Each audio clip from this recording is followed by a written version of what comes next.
फिरवण्याचं जेव्हा आपण फिरत होतो तेव्हा पुन्हा मोबाईल चालू जातो.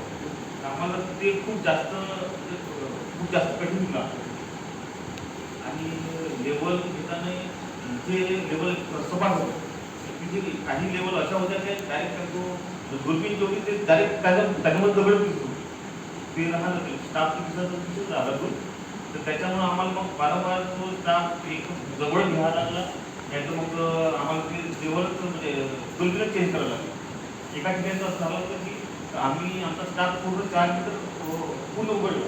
पण त्याच्यावरही आम्ही दुर्बीण चालली होती. शेवटी आम्हीच एक शब्द की आम्ही आमच्या पॅन्टचं एक माप करतात त्याच्यावर 1 मीटरचं माप करून त्याच्यावर टाकलेलं होतं 5 मीटर नाही. पण आम्ही नंतर लक्षात आलं कोणते सांगितलं कधी सर सांगितलं सर म्हणजे म्हणाल म्हणजे की 4 मीटरच्या वर स्टाफ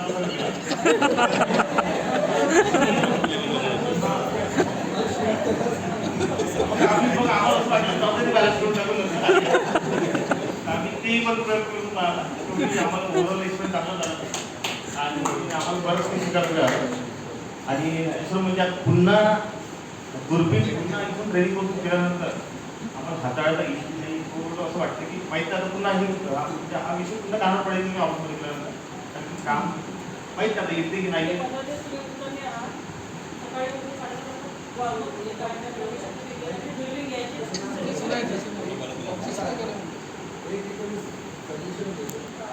आपल्या जो जुन्या टाईपच्या बिल्डिंग बरोबर आहे त्याच्यातल्या 2 किंवा 3 बिल्डिंग करायच्या. हे नवीन कशी लावायची हे तुम्हाला समजतं. जुनी कशी लावायची नुसतंच लावायची प्रॅक्टिस करणं. रिडिंग घ्यायचं तर डोळ्यातून पाहिजे तर घ्यायचं सारखं आहे. पण ती दुर्बीण लावायचं कौशल्य ह्याच्यापेक्षा वेगळं आहे. बरोबर आहे. जुन्या दुर्बीण कशा लावायच्या याचं कौशल्य अजून वेगळं आहे. त्या 2 किंवा 3 काढून ठेवा.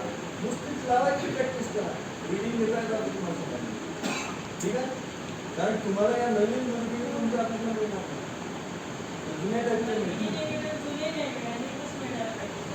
जुन्या आहेत तिथे आपली डॅमेज असतील तर अजून पण